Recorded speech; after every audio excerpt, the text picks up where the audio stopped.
ആലപ്പുഴയിൽ സ്കൂളിന് മുന്നിൽ +1 വിദ്യാർത്ഥിക്കു നേരെ വെടിവെപ്പ്. സഹപാഠിയാണ് വെടിവെച്ചത്. ഇക്കഴിഞ്ഞ ചൊവ്വാഴ്ച ഉച്ചയോടെ നഗരത്തിലെ സർക്കാർ സ്കൂളിന് മുന്നിലായിരുന്നു സംഭവം.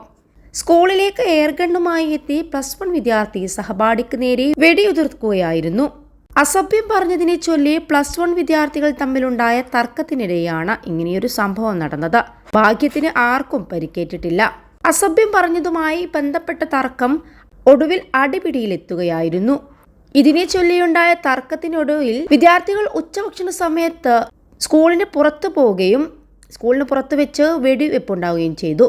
സംഭവത്തിൽ സ്കൂളിലെ അധ്യാപകർ പരാതി നൽകിയതിനെ തുടർന്ന് ബുധനാഴ്ച ആലപ്പുഴ സൗത്ത് പോലീസ് വെടിയേറ്റ വിദ്യാർത്ഥിയുടെ മൊഴിയെടുത്തു.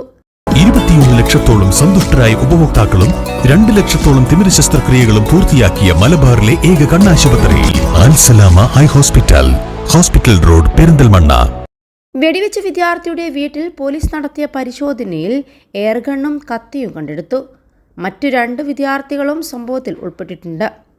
3 പേർക്കും പ്രായപൂർത്തിയാകാത്തതിനാൽ പോലീസ് ജുവനൈൽ കോടതിക്ക് റിപ്പോർട്ട് നൽകി. കുട്ടികൾ ജുവനൈൽ കോടതിയിൽ ഹാജരാകണം.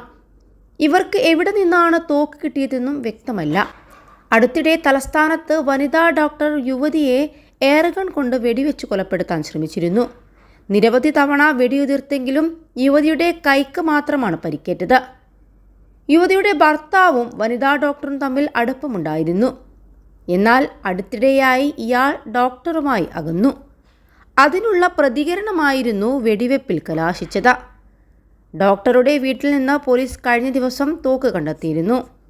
ഇത്തരത്തിൽ സാധാരണ ആളുകളുടെ കയ്യിൽ പല സംഭവങ്ങളിലായി തോക്കുകൾ കണ്ടെടുത്തിട്ടുണ്ട്. ഇത്തരത്തിൽ ഇവർക്കെല്ലാം എവിടെ നിന്നാണ് തോക്കുകൾ കിട്ടുന്നത് എന്ന അന്വേഷണത്തിലാണ് പോലീസും.